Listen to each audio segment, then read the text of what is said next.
am so excited. Oh, we're recording. It's official now. I'm really excited to see you all today. We're going to talk a lot about two new programs that the FCC just launched, or the Federal Communications Commission, or rather is in the process of launching. And we're going to talk about what we know, what we don't know, some anticipated timelines, and maybe some details we don't have yet, and we would like to know. But there's a lot to talk about, so we're going to get started, and I'm going to share my screen. Just give me 1 second.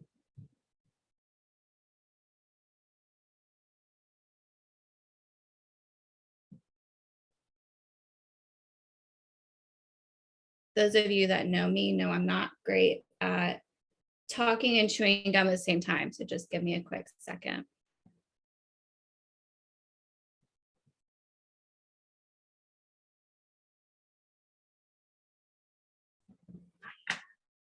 Okay. And Zoom slows my computer down these days, so we'll see. I'm not seeing anything. Is anyone else seeing slides yet? Nope. Okay.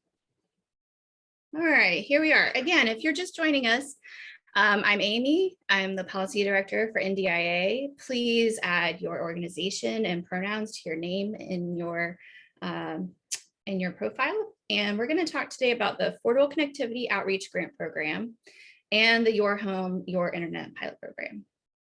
So before we get started, if you're new to our community, NDIA, or the National Digital Inclusion Alliance, we got started about 7.5, 8 years ago now, probably. And we are really here to support community programs and equipping policymakers to act. We represent the 850 plus, did you see that new number, y'all, of affiliates across the country, folks like you who are doing the on the ground, really important and difficult work of connecting people to the internet by getting them access to devices, affordable internet, the skills to use them. And we have affiliates in over 48 states and 2 territories and the District of Columbia. We do our work with, for, and by our community.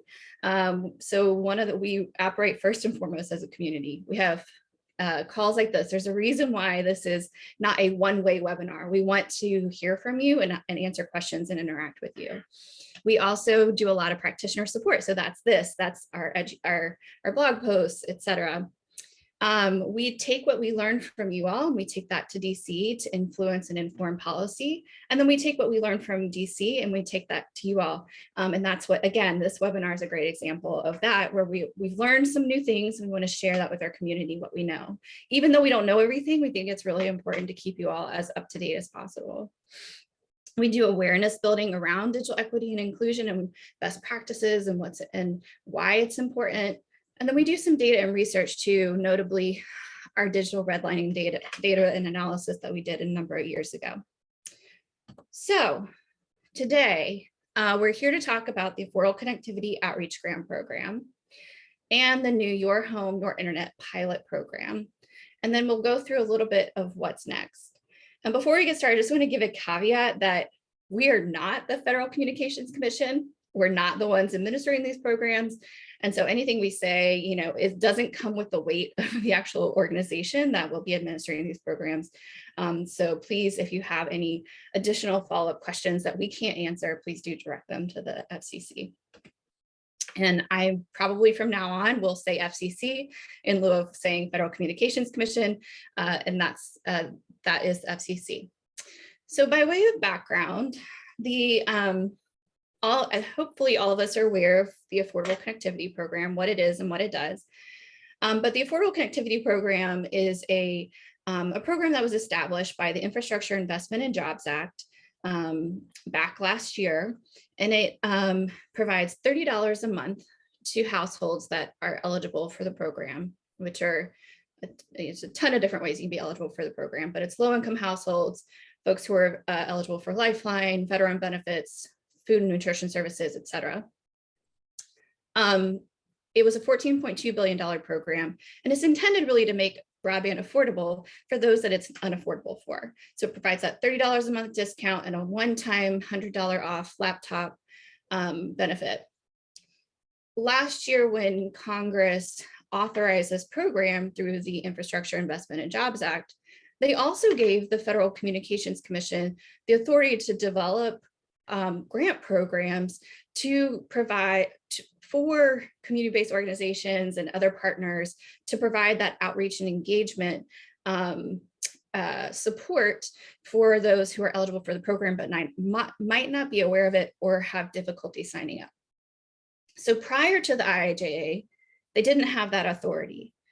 Now the IIJA didn't grant the FCC any additional funds to create these grant programs, but it did give them that authority. So frankly, when we saw that they had the authority but no money, we were like, oh, well, there you go. What good is that? Well, the FCC turned around and said, well, you know what, this is so important. We're going to make $100 million available to do this outreach engagement and to provide grants to community-based organizations and other partners who can do that outreach and engagement. So just this month, earlier this month, on August 5th, the FCC, almost a year later, well, not quite, that's not fair to them, 6 months later, unanimously approved two grant programs, or two programs, one grant program, one pilot program. So the grant program is the ACP Outreach and Engagement Program. And then the Navigator, or the Your Home, Your Internet program is a pilot program that they approved. Separately, and we really won't touch on this today because we have like 2 lines of text on this program, is the ACP Navigator pilot program. Information about that will be announced later.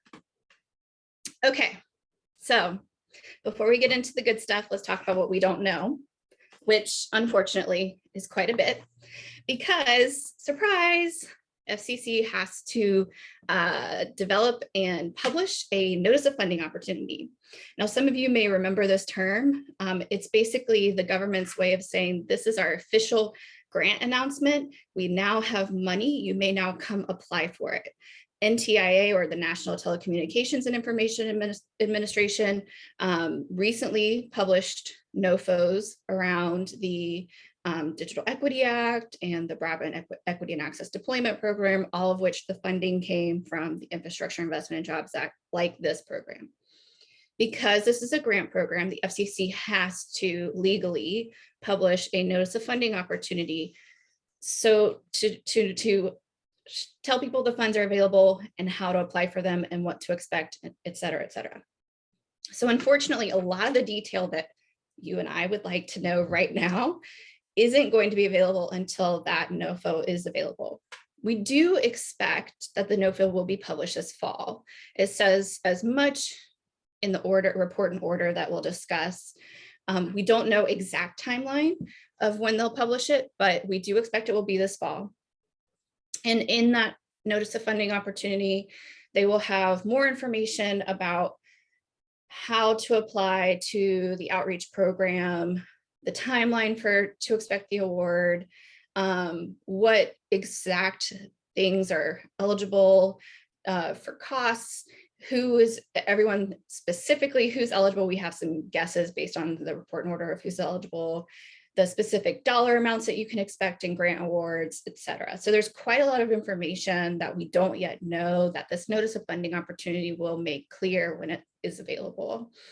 If it's a lot of information, we may have another webinar later about that notice of funding opportunity, but I can pretty much guarantee that the FCC will have a lot of webinars and opportunities to learn more information once they publish the NOFO as well. The other thing we don't know yet, and I alluded to this a moment ago, is anything more about that ACP Navigator pilot timeline, when they plan to announce it, when they plan to talk about it. And just by way of a reminder, the ACP Navigator program, it'll be similar to the Your Home, Your Internet program, but different in that it will give schools, school districts, local state government access to the National Verifier, which the National Verifier is that centralized database that the Universal Service Administration, I don't know, one of those words, company uses, which is the organization that manages Lifeline and the ACP program and all of that. The National Verifier helps them figure out who's eligible for the Lifeline program and the ACP program. And so schools and school districts and local state governments would have access to that through that Navigator pilot program, but we don't know when that is. Okay, so let's talk about what we do know. So the program is called the Affordable Connectivity Grant Program, or Affordable Connectivity Outreach Grant Program, excuse me. And its goal, as stated in the report and order, is to increase awareness of and participation in the Affordable Connectivity Program among eligible households. So it's a pretty good and decent basic goal. And then it has three main objectives. And those main objectives are: one, to support diverse outreach efforts to diverse populations; two, to strengthen the outreach partners. So that's the organizations receiving the grants themselves, to strengthen their ability to do their outreach and engagement with eligible households. And three, it is to increase ACP enrollment among the underrepresented and the underserved populations and households that aren't currently enrolled in the program. Okay, so the grant program is $100 million. It will be awarded over 5 years. It's likely to be front-loaded, although the NOFO will provide more detail about that. And the bureau, the specific bureau within the FCC that is administering the program, which is called the Consumer and Governmental Affairs Bureau, or CGA, they will determine whether to front-load it or not. Although the FCC acknowledges in their report and order that it really makes sense to front-load it, particularly when we don't know how long the Affordable Connectivity Program is going to last, right? Since we don't have a permanent funding source for it yet. The Outreach Grant Program is open to both government and non-governmental entities. So they will be eligible to apply. And we'll get into in a second who those are specifically. But first I want to break down this $100 million because it's actually a little bit complicated. It's not super straightforward. So first, the Outreach Grant Program provides basically general grants for this program. And that's split into kind of three target types of organizations to apply. So first, there's $60 million available for competitive national pool. And that'll be for community-based organizations and community anchor institutions and organizations like that. So $60 million available for the competitive national pool. I don't know if you can see my mouse, but I'm circling that right now. Next, there will be $10 million that's set aside for competitive allocation to tribal governments and tribal organizations. And importantly, they don't have to be federally recognized tribes. So there's 10 million set aside, but it will be competitive. And then the third is there will be 27, I had to check and make sure I was right, 27 million. That'll be a formula allocation to states and territories and the District of Columbia.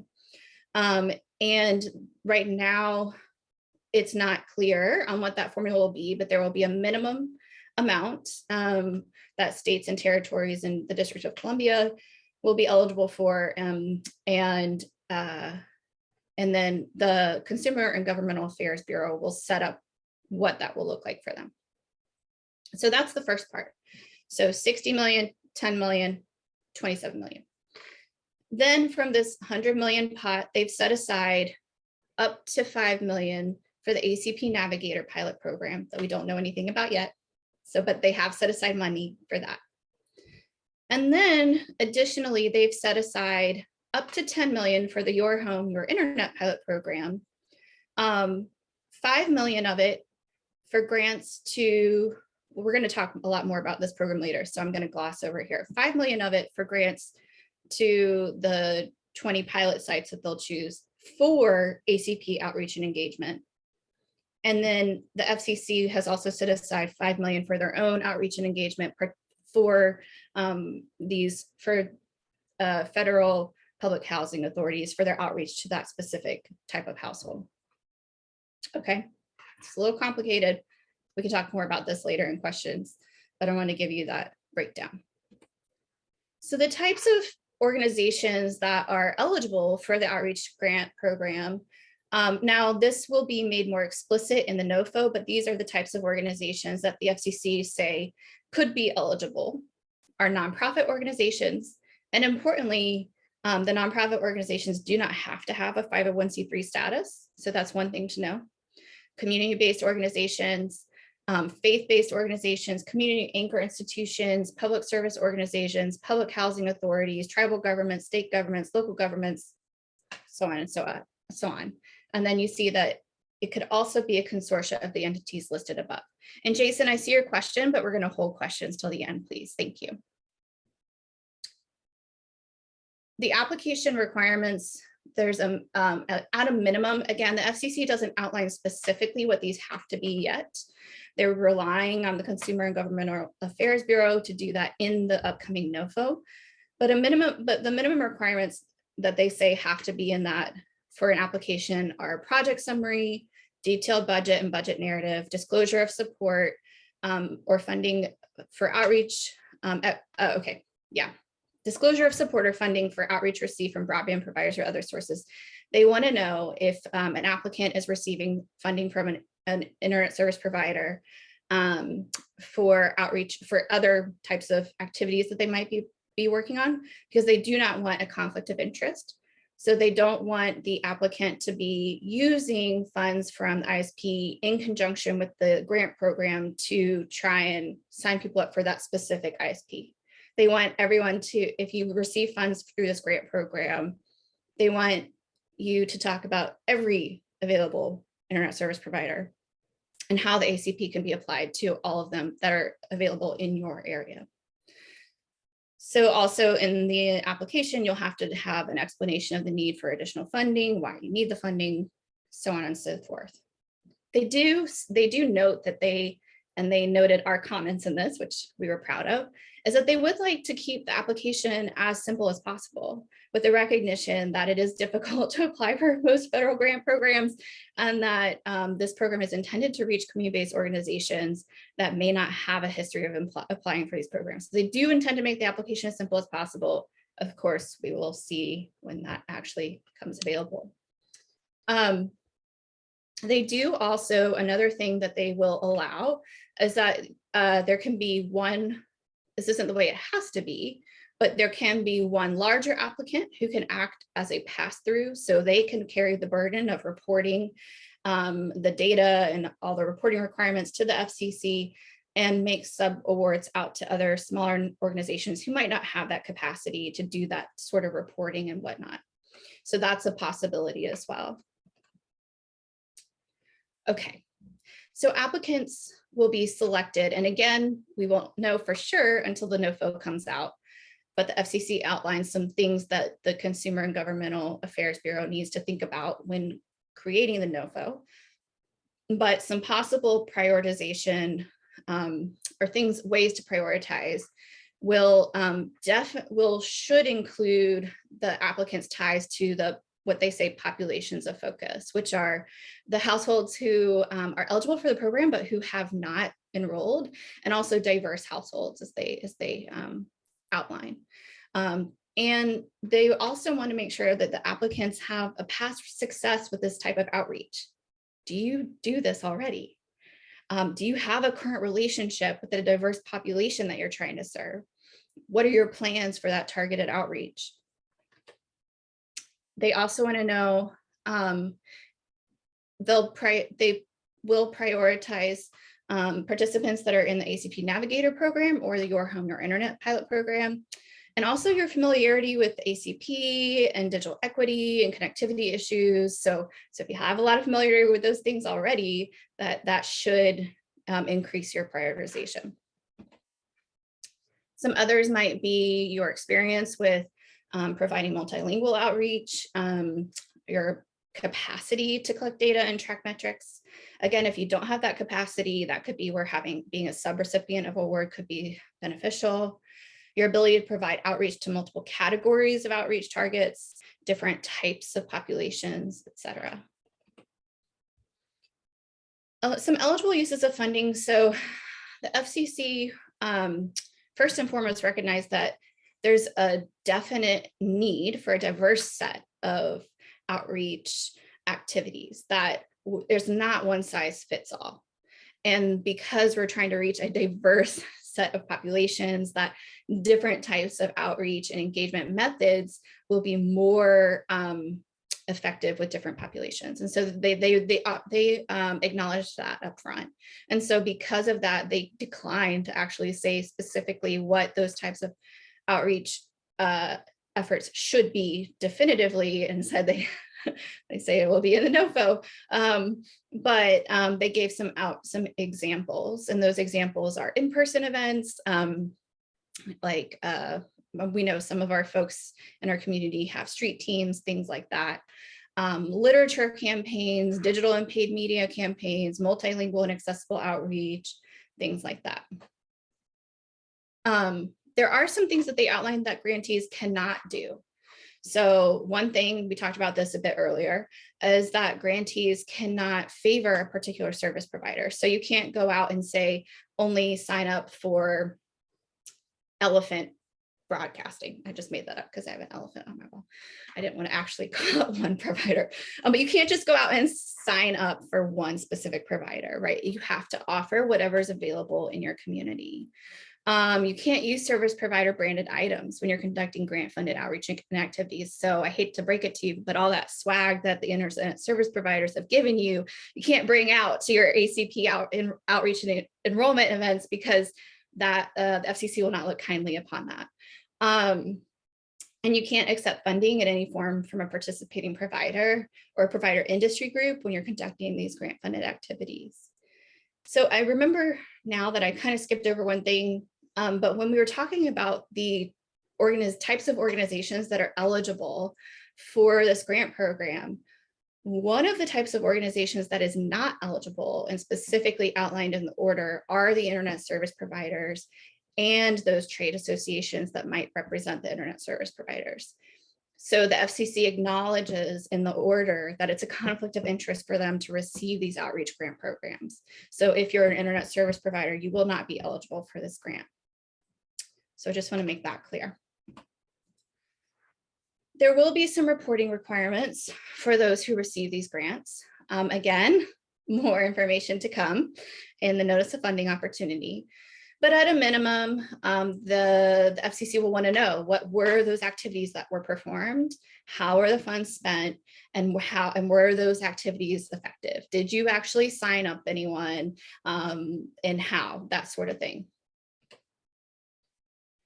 And thankfully, because this is a new program for all of us, the FCC will provide some technical assistance for prospective grantees, and then once grantees are made, for those grantees themselves. So they'll have lots of information sessions for each of the funding opportunities. They will have webinars, they'll have fact sheets, they'll have FAQs, they'll have lots of different opportunities for Q&A directly with the FCC to learn more about the program, the application, the rules, everything that goes around with it. So if I can't answer your question, which I probably can't, they will be able to answer your question on like specific questions on how to apply, right? All right, so what's next? Well, again, we hope and believe that this notice of funding opportunity will be made this fall, and it will announce that it's requesting proposals for applications. And in that NOFO, again, it'll have the application requirements and the eligibility. It'll have the specific eligible uses of funding. It'll have how long that those grants will be. Will they be 1 year, 2 year, et cetera. And it'll have the dollar amounts, right, of how to apply. There's a possibility the FCC gives the Consumer and Governmental Affairs Bureau the ability to release multiple NOFOs. Remember, we talked about how there's the general pool, and then there's the pool for the state and tribal the state and territories in DC, and then there's the pool for the tribal governments. They may create a NOFO specifically for each of those programs. They may not. They may decide to keep it all as one. It's up to the Consumer and Governmental Affairs Bureau of what they determine to do there. But just speaking from my perspective, I could see them creating different notice of funding opportunities, because how you apply to the program will probably be different if you're a community-based organization versus a state. And the amount of money will be different, and the activities and also the responsibilities will be different, right? So I could see them creating 3 different notice of funding opportunities. So be on the lookout for that. Of course, we will let you all know as soon as we know any more information about these. Okay, so we're going to move on to the Your Home, Your Internet pilot program. And hopefully maybe some of the questions that you might have had at the beginning when I was glossing over this will be made clear here. So the purpose of the Your Home, Your Internet pilot program is to raise awareness of the Affordable Connectivity Program and ease the pain points in the application process for those recipients of federal public housing assistance. And we talk about the recipients of federal public housing assistance, it's actually a very wide pool of people. It's people that live in public housing. It's people that have a housing choice voucher. It's people that live in tribal housing programs. It's people that live in housing for persons with disabilities and housing for older adults. The thing about this public housing system that I just described is it's diverse and it's disparate. So there's a lot of different types of public housing in a lot of different types of communities, rural, urban, tribal, etc. And so because of that, the FCC would like this pilot to select up to 20 participants from this diverse set of rural, urban, tribal areas that also represent this diverse set of people that live in these different types of public housing. So what may work in an urban public housing authority is going to be different than what works in a tribal community in their tribal housing programs, right? We know that. So the pilot program will purposely select applicants from a diverse array of these types of programs and these types of areas to get a good feel for what works and what doesn't work in different areas of the country and different areas with geography, et cetera. The program will be 1 year once it starts. And there's $5 million that's allocated from the outreach grant program for this program. So now I'm going to tell you something that you probably don't want to hear, but I think you should. Participating in this program doesn't automatically get you funding. The program isn't to give you funding for this pilot program. The program is to reduce the overhead, work out the kinks, give the pilot participants access to the National Verifier program. The funding comes from the outreach program. So these pilot sites will have that specific set aside that they can apply for, but they'll have to apply for it in order to get it. So it's almost like it's two applications from our read of the report and orders, excuse me, there were two of them. From our read. Now the FCC could say differently when they release the NOFO, you may only have to apply to one and then you automatically get the funding. But from my read, it's that you actually, if you apply for a pilot site, you apply and get qualified for that, then you apply for the outreach program and get funding for that to do the outreach, and that's then becomes part of the pilot. Okay, so eligible entities for the pilot program. And again, a wide array of different types of entities. FCC acknowledges that it's not just government that works with public housing authorities and different types of housing or families that live in public housing, right? It's community-based organizations, it's state, local, and tribal housing agencies, it's nonprofit organizations, it's federal agencies and their partners, it's all types of organizations. And so there's a wide array of eligible entities. The application requirements, at a minimum, again, this will be clarified later, not in a NOFO, in a public notice. I think that's right. Yes, Tsion's nodding, that's right. In a public notice later, the minimum requirements you'll have to explain your plan. You'll have to give any information about the entities, including any partnerships. We'll want to know what geographic area you're from and we'll be working in. The population that you intend to serve, what other partnerships you have, and the description of your role in the community. And for tenant associations, nonprofits, and community-based organizations, you'll have to give information about the government entity providing support for the partnership and description of the nature of the partnership. And then applicants will be selected. There are a couple ways that they may be selected based on targeting areas with lower ACP participation rates. And then again, they really want that diversity in their applicants. So expect to see a wide range of different types of organizations and a geographic disbursement in the 20 pilot sites that will be selected. The activities that'll be allowed, again, the FCC will release a public notice. And in that public notice, they'll outline these activities. But broadly, they say that they could be outreach and application assistance. So activities designed to raise awareness of the Affordable Connectivity Program. One thing that a lot of folks have found is that in these federal public housing authority and people living in public housing is that it's not for everyone, even though if you do qualify for federal public housing, you automatically apply for Affordable Connectivity Program. But say if you have a voucher, it's not necessarily clear to that person that they automatically are qualified for the ACP. And that has been a hang up for a lot of households. And so this program in part is designed to help rectify that hang up, right? Try and get rid of that. The other thing is that it should be easier for people who are automatically eligible based on where they live to enroll in the ACP, right? And so this program, this pilot program will help work out the kinks in making that happen. And so participants in this program, they'll have a limited access to the National Verifier to help people apply for the ACP. Remember the National Verifier, I'm going to read it off again. It's a Lifeline program or ACP program too, centralized application system that helps determine whether a consumer is eligible for the program or not, right? So if you apply for or are part of this program, you'll have a limited access to this to help people apply for the ACP. Okay. So the pilot program will test different types of enrollment material, data sharing agreements, and other process improvements. The FCC has committed to several things that they will do on their end to make this happen. And then they're going to be testing these things throughout the pilot program to see what works, right, and what doesn't work. So what's next?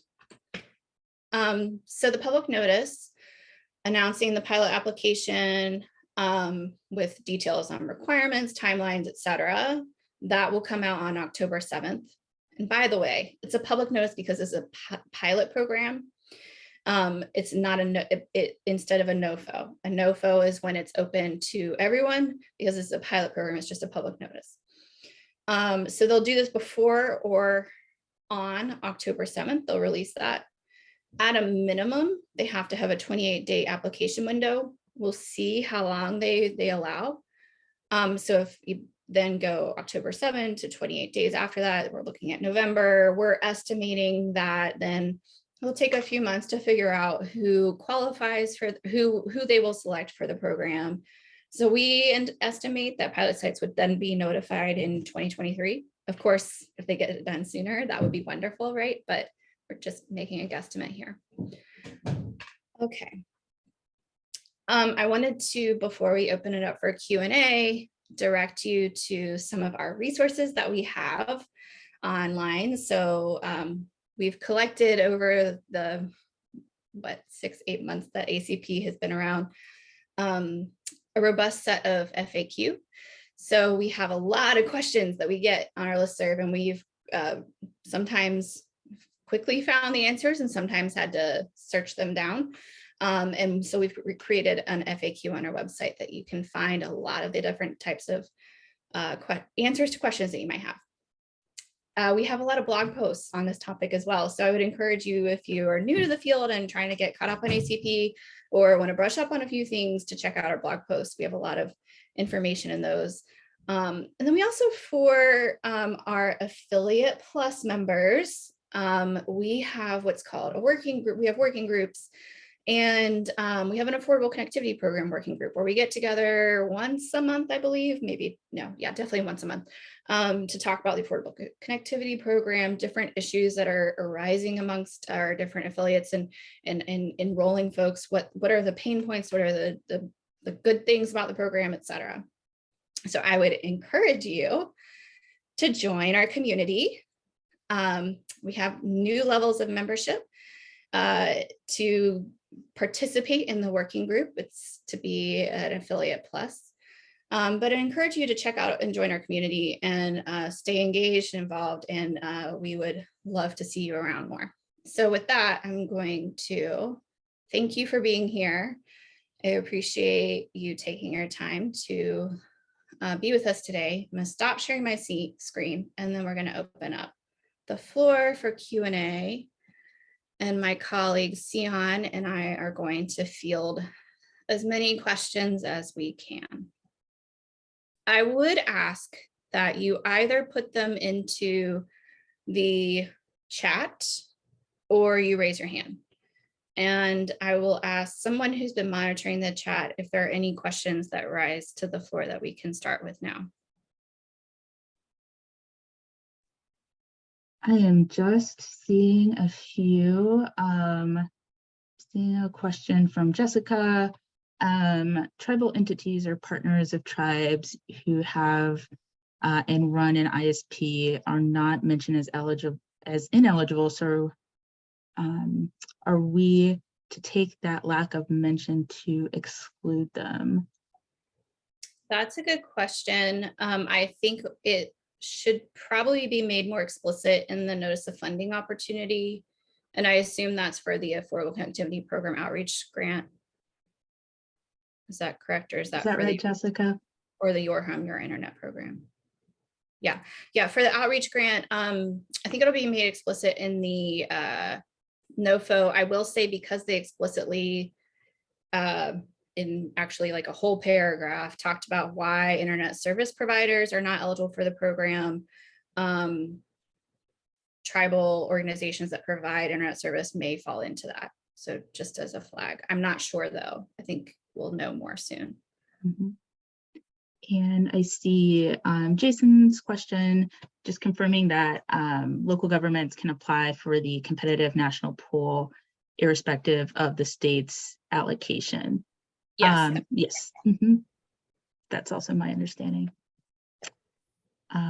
If I missed, David, I see your hand up and I didn't see anything in the chat.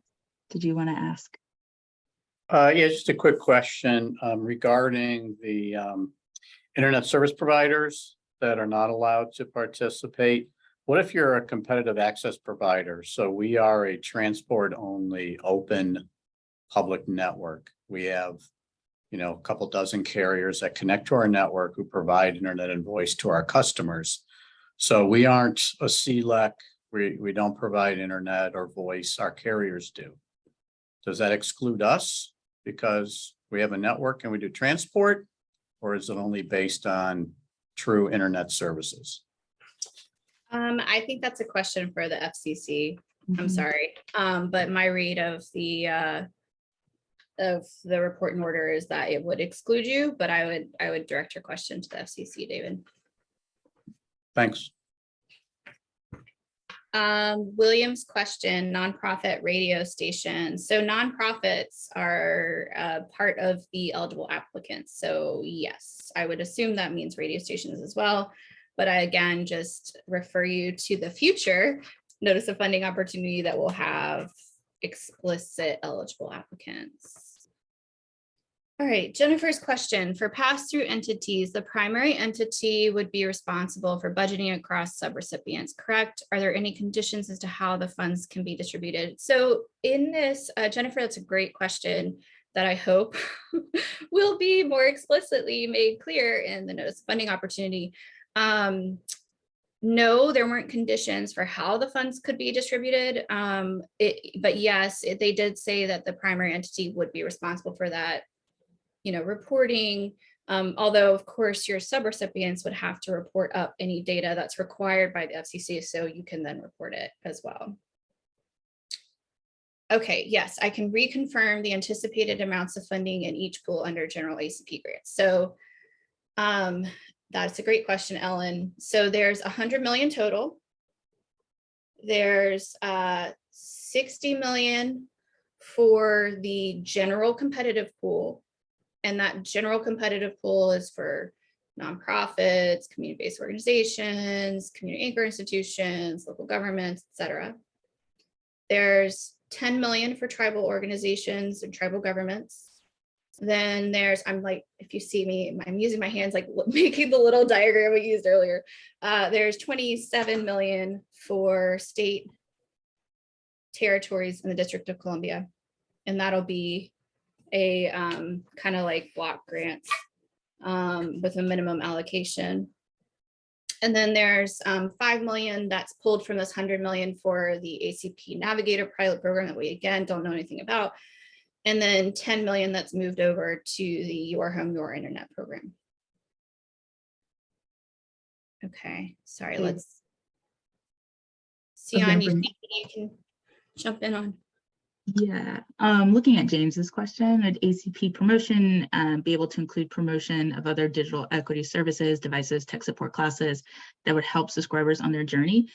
My read of what I see in the order is this is really specific to enrollment in ACP. So there, we'll see more specific details in the notice of funding opportunities, but I do not expect to see them sort of widen the acceptable uses of funding to include that. Yeah. But we can clarify that they're also, I don't think they would ever say, don't tell people about other resources. Right. It's just that if they're saying those extra sentences, if it's more than a sentence, they're not paying for the time to do that. Right. Heidi's question, are there known priority applicant categories, regional DI coalitions, for example? No. The priorities were made more around, do you have a relationship with the underserved population that's a priority for us already? Are you already serving them?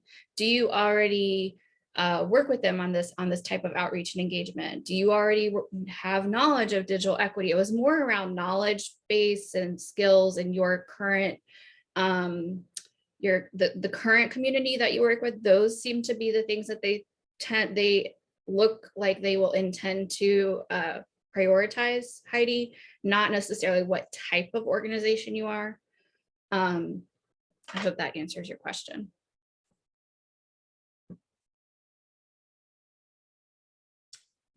All right, Marian's question, has anyone found an easy way to find all ISPs in a local area?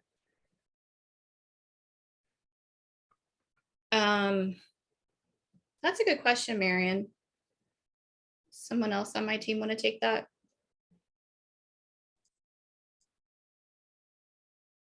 Marian, I don't know the answer to that, but I can research it.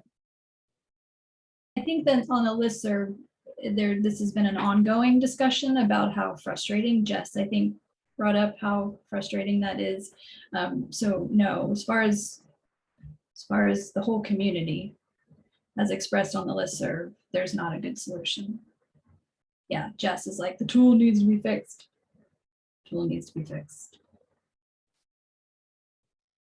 Rebecca, your question, if existing ACP Navigator sites in your home, your internet,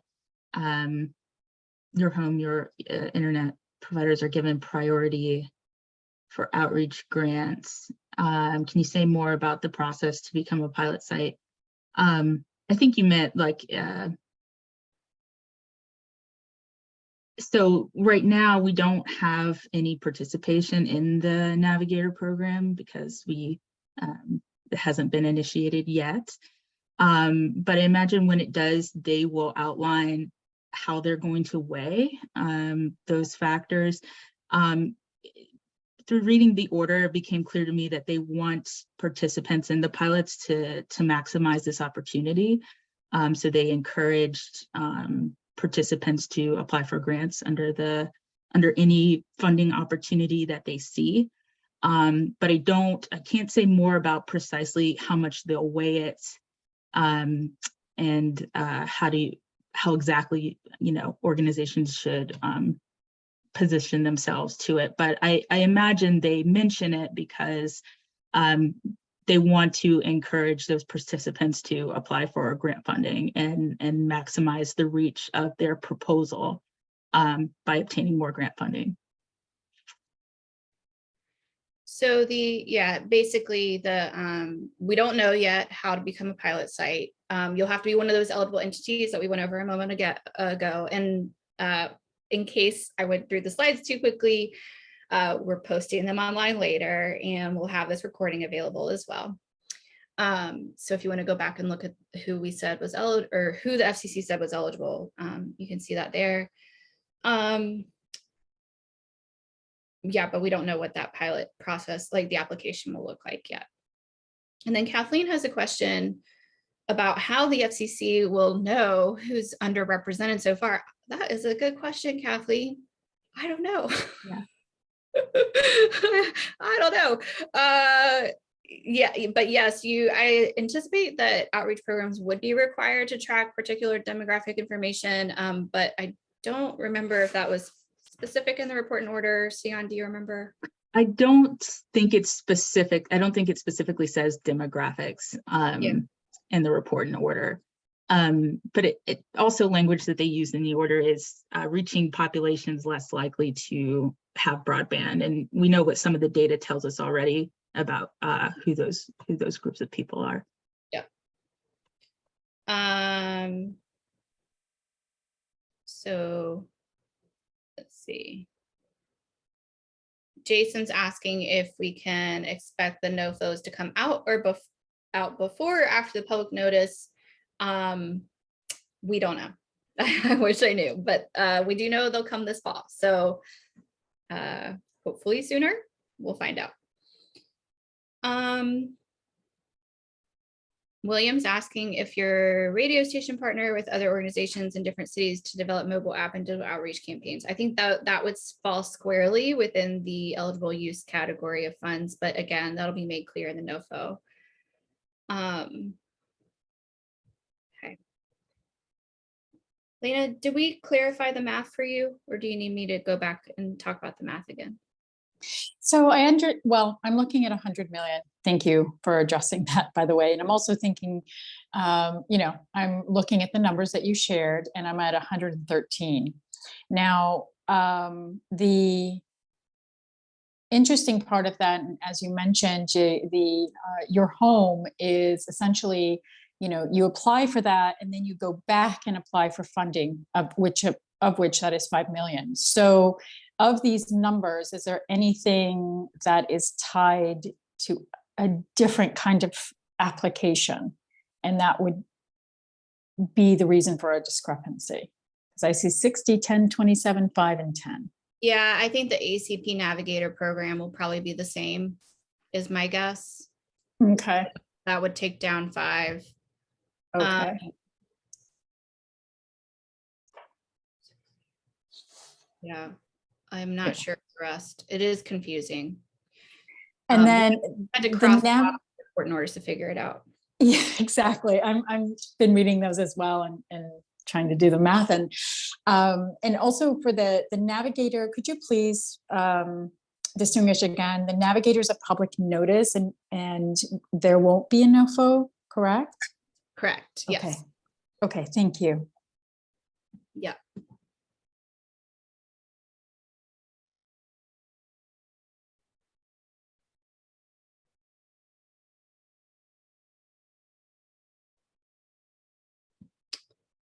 Okay, any other questions?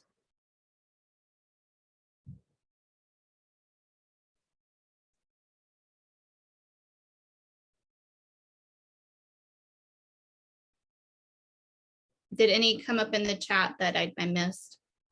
I'm going to go back and look.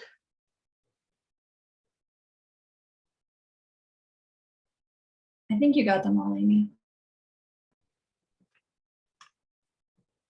Okay.